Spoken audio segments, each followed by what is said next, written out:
Vamos abrindo as nossas Bíblias no livro de Êxodo, capítulo 4, versículos 14 ao 16. Os irmãos devem se lembrar de que na semana passada vocês mesmos escolheram um tema. E o tema escolhido e que nós vamos estudar nas próximas 5 quartas-feiras, inclusive, ou seja, incluindo esta aqui, é a vida de Arão. A programação está toda lá na nossa página do Ódicos, tá? Então você entre lá, você vai ter acesso ao conteúdo das próximas 4 quartas-feiras, tá? Hoje nós estudaremos sobre a personalidade de Arão. Semana que vem veremos um pouco sobre a história de Arão. Na terceira quarta-feira veremos sobre os acertos e os erros de Arão. Na quarta quarta-feira veremos sobre o sacerdócio de Arão, tema altamente mal compreendido. Nós vamos tentar falar sobre isso com clareza aqui na quarta quarta-feira. E na última quarta-feira nós estudaremos sobre a barba de Arão. Amém, irmãos? Então vamos abrir aí Êxodo capítulo 4, versículos 14 até o 16. Todos os irmãos encontraram? Amém? Diz assim a palavra de Deus: Então se acendeu a ira do Senhor contra Moisés e disse: Não é Arão, o levita, teu irmão? Eu sei que ele fala muito bem. Ele também te sai ao encontro e, vendo-te, se alegrará em seu coração. Tu lhe falarás e porás as palavras na sua boca. Eu serei com a tua boca e com a dele, ensinando-vos o que haveis de fazer. Ele falará por ti ao povo e te será por boca, e tu lhe serás por Deus. Amém. Detalhe para essa expressão final do versículo 16. Tu lhe serás por Deus. Primeira coisa interessante é o nome desta personagem, que é um nome de etimologia incerta, né? De origem incerta. Ele vem do hebraico Aharon, e para alguns, para a maioria, significa monte de força. Mas não só, há outras sugestões também de origem para esse nome. Alguns falam que é montanhista, aquele que escala montanhas, outros falam que é iluminador. São significados bem diferentes entre si, e a Bíblia também não atribui nenhum significado especial ao nome de Arão. Outro fato interessante é que ele é o único personagem do Antigo Testamento com este nome, quer dizer, na Bíblia inteira, na verdade, né? Não apenas no Antigo Testamento. Na Bíblia inteira ele é o único personagem com este nome. Não existe mais ninguém na Bíblia chamado Arão. E quem era Arão? Arão era filho de Amrão e Joquebede. Eram os pais de Arão. E era o filho do meio, o que já nos revela alguma coisa. Nós vemos que sempre Moisés é o protagonista. Todas as missões que o Senhor passa à dupla Arão e Moisés, Arão faz o papel de assistente e Moisés faz o papel de cabeça. Ao ponto de, neste versículo 16 que nós acabamos de ler, a Bíblia dizer que Moisés seria como Deus de Arão. Como Deus de Arão, ou seja, estaria em uma posição de superioridade tamanha que Arão teria de respeitá-lo como Deus, como aquele cujas ordens são inquestionáveis, como aquele cujas ordens são peremptórias. Então vejam que interessante isso. E o fato, irmãos, de Arão estar aí num sanduíche de 2 pessoas com personalidade muito forte será determinante na sua história, e nós vamos ver isso ao longo desta série. 2 características se destacam com muita clareza em Arão. Se nós formos ver esta pessoa e olhar para o contexto geral dela dentro da Bíblia, nós vamos ver que 2 traços de sua personalidade se destacam muito.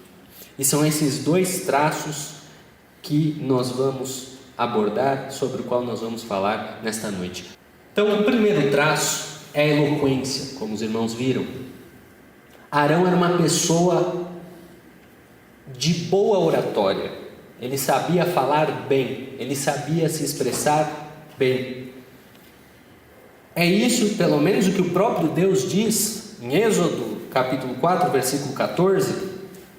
Ele diz: não é Arão o levita o seu irmão? Eu sei que ele fala muito bem. É isso que o próprio Senhor diz acerca de Arão. E Moisés, por outro lado, é uma pessoa de má oratória, ou pelo menos é o que ele próprio reconhece, né? Exatamente, em versículo 10, que ele diz que é pesado de boca e pesado de língua. Há alguns até que dizem que isso possa significar que Moisés era gago. Tem alguma controvérsia sobre isso. Eu não sei dizer. Os teólogos discutem sobre esse ponto, e eu não pesquisei muito a fundo, mas há uma interpretação de que, quando Moisés diz, no versículo 10, de que é pesado de boca e pesado de língua, talvez possa significar que ele fosse gago. E o seu irmão, por outro lado, falava bem.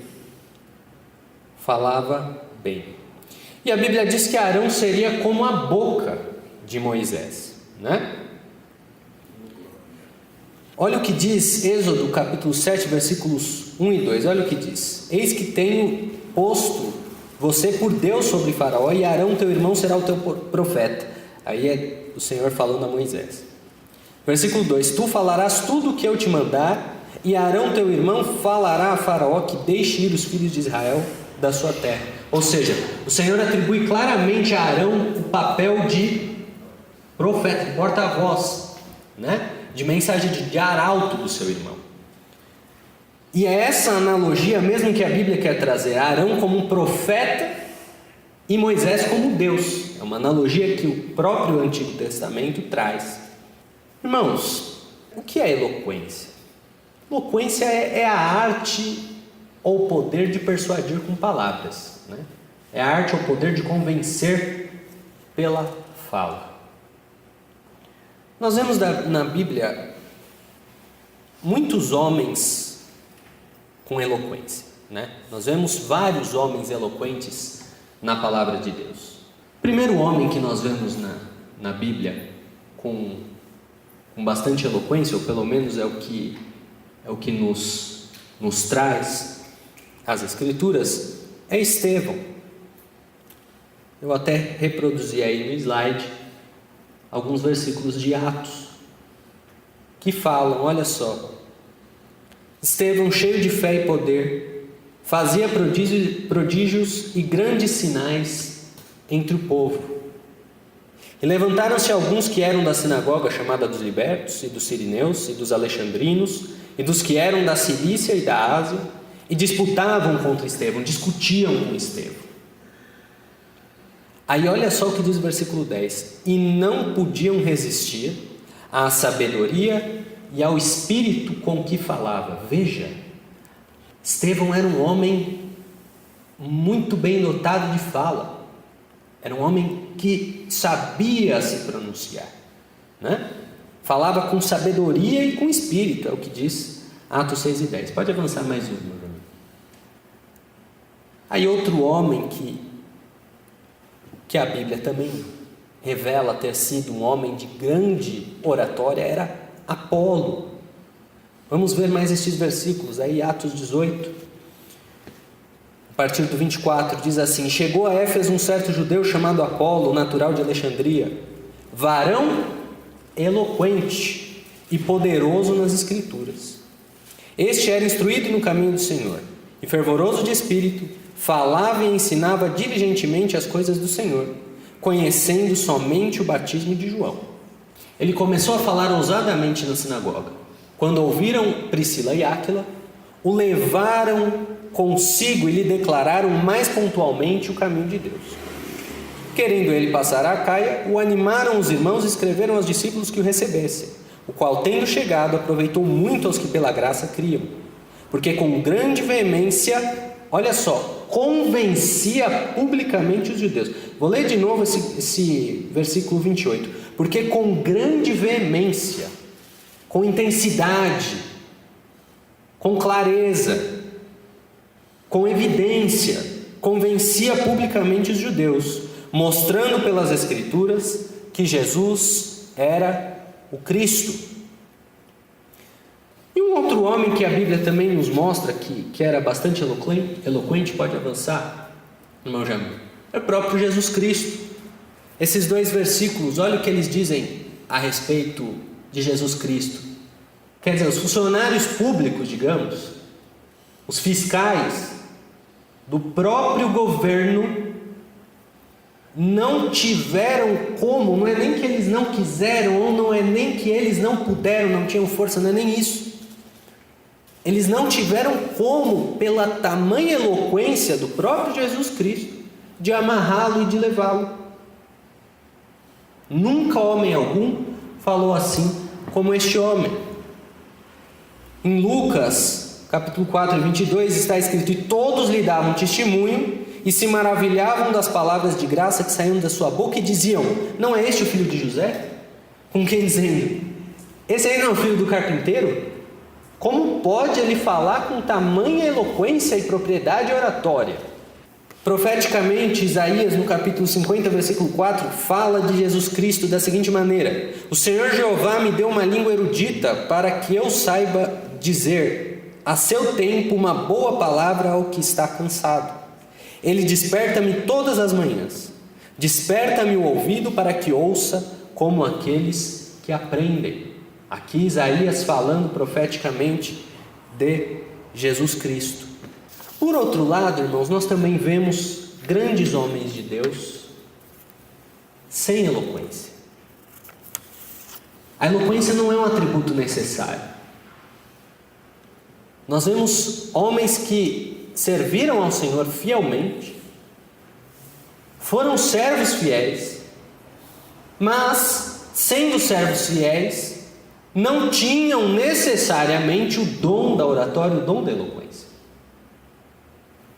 Então vejam que interessante. Por um lado nós vemos homens de Deus como Arão, que eram eloquentes, que tinham boa oratória, né? Tal como Estevão, Apolo, Jesus e tantos outros, tantos profetas que a Bíblia traz.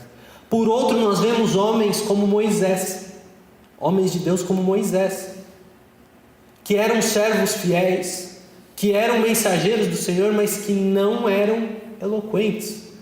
Olha o que a Bíblia diz sobre Jeremias, capítulo 1, a partir do versículo 4. Assim veio a mim a palavra do Senhor dizendo: antes que eu te formasse no ventre, eu te conheci, e antes que saísses da madre, te santifiquei, e as nações te dei por profeta. Então disse eu: ah, Senhor Jeová, eis que não sei falar, porque sou uma criança. Esse sou uma criança ficaria melhor traduzido como sou muito inexperiente. Versículo 7, mas o Senhor me disse: não digas eu sou uma criança, porque aonde quer que eu te enviar irás, e tudo quanto te mandar dirás. Não temas diante deles, porque eu sou contigo para te livrar, diz o Senhor. E estendeu o Senhor a mão, e tocou-me na boca, e disse-me o Senhor: eis que ponho as minhas palavras na tua boca. Olha o que a Bíblia fala também sobre Paulo. Pode avançar mais um, meu irmão. 1 Coríntios 2, versículo 4. A Bíblia diz que Paulo não tinha, ele mesmo, né, neste caso, diz que não tinha palavras de persuasão. Não era dotado do dom do convencimento pela fala.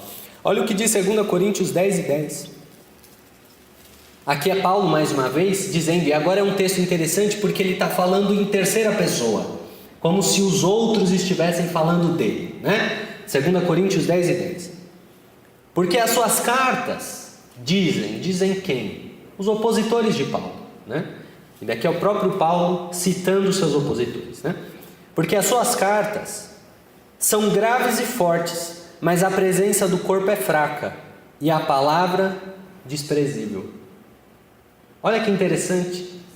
Paulo aqui está revelando uma crítica dos seus opositores a si próprio. O grande apóstolo Paulo, o grande evangelizador dos gentios, o que levou a palavra até o povo grego e por extensão a todos nós. Pesado de palavra.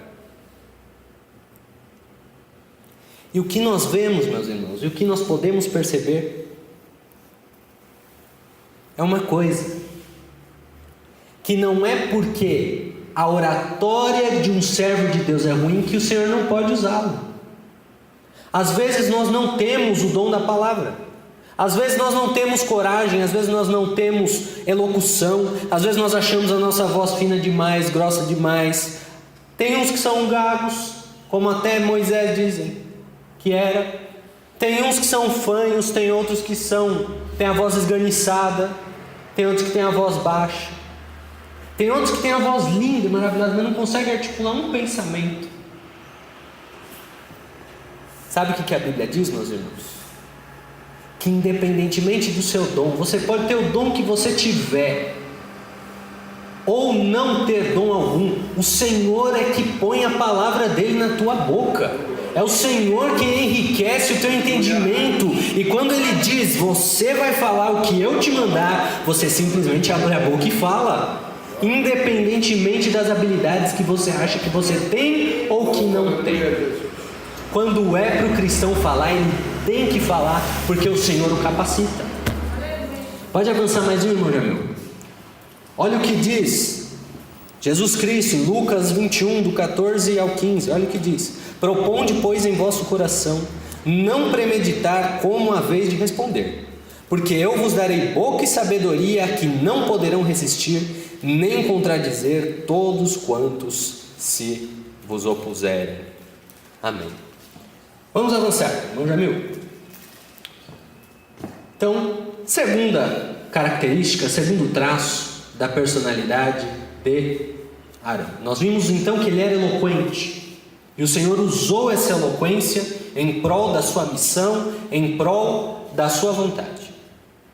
E esse era um atributo positivo de Arão, dessa personagem que nós estamos estudando. Por outro lado, Arão era um homem moralmente fraco, moralmente débil. Era um homem de personalidade muito tíbia, muito branda. E a consequência disso é que por diversas vezes Arão cedeu quando não tinha que ceder. Nós podemos dizer com segurança que no balanço final Arão foi um homem de Deus. Ele foi um homem de Deus, ele fez coisas boas. Os textos pós-Pentateuco falam muito bem de Arão. Mas a verdade é que ele cedia com facilidade. Nós vamos ver na terceira semana que, conforme está relatado em Êxodo 32, Arão acabou cedendo ao pedido de idolatria do povo. Foi muito sugestionado e ali acabou dando-se por vencido, enquanto Moisés estava no monte. Números 12, depois a palavra de Deus traz também aquele episódio de rebelião, em que ele e Miriam foram conversar com Moisés, tentando se insurgir ali contra a liderança de Moisés. Nós vamos ver tudo isso na terceira semana. E para encerrar, irmãos, para ilustrar bem essa questão tão delicada da fraqueza moral, quero lembrar de uma personagem histórica chamada Joás, o rei Joás. Nós teríamos aqui que levar muito tempo estudando e aprendendo e relembrando a história do rei Joás, porque é uma história longa. Mas a Bíblia diz em 2 Crônicas 24 que Joás foi um homem de Deus, mas foi um homem de Deus enquanto o sumo sacerdote Joiada estava vivo. Enquanto o sumo sacerdote Joiada estava lá para orientá-lo, para guiá-lo, para falar: olha, meu filho, faz assim, não assado. A Bíblia diz que ele foi um homem de Deus. Mas foi só o sumo sacerdote Joiada morrer que o rei Joás se entregou. Vieram os príncipes de Judá, chegaram até o rei Joás, falaram: olha, foi só sumo sacerdote morrer. Eles vieram e falaram: olha, vamos mudar, está muito difícil, esse negócio de obedecer aos mandamentos não é com a gente, vamos mudar. E o rei fraco cedeu. Você já ouviu falar, com certeza já ouviu falar, talvez até conhece alguém, que a Maria vai com as outras? Já viu isso? Aquela pessoa que muda a influência, ela acompanha. Não tem um princípio, não tem uma diretriz que a mantenha seguindo uma linha só. Muda o chefe, ela vai na onda do outro chefe. Chega uma pessoa um pouquinho, que fala um pouquinho mais alto, ela abaixa a cerviz dela e vai com ela. Tem coisa mais repugnante do que isso, irmãos? Tem coisa mais nojenta do que isso, do que uma pessoa que não tem firmeza moral? Pois o que a palavra de Deus nos ensina, irmãos, é que o homem de Deus permanece firme. Independentemente das circunstâncias, ele permanece firme. A sua família sai da igreja, ele continua. O povo no trabalho quer levar ele para o espiritismo, ele não quer saber, ele quer continuar na igreja. Os amigos querem levar ele para o pagode, para a cerveja, sei lá para onde, ele não quer saber. Ele quer servir a Jesus. Ele quer pregar o evangelho. Enquanto todos estão se calando, o verdadeiro homem de Deus, ele está lá, mantém a sua posição, não arreda o pé. É isso que a palavra de Deus nos ensina. Para encerrar, Efésios capítulo 4, versículo 14, diz: para que não sejamos mais meninos inconstantes, levados em roda por todo o vento de doutrina, pelo engano dos homens que, com astúcia, enganam fraudulosamente. Que não sejamos assim, meus irmãos, e que possamos aprender com Arão, com a história de Arão, que se por um lado nós não tivermos a oratória, a eloquência, a capacidade de Arão, que nós possamos orar ao Senhor para que Ele nos dê, e que por outro lado Ele também possa nos dar a firmeza moral que Arão não teve. Que nós possamos ser estandartes, que nós possamos ser homens firmes, com diretrizes firmes, com orientações firmes, para não nos perdermos nas amarras deste mundo. Amém?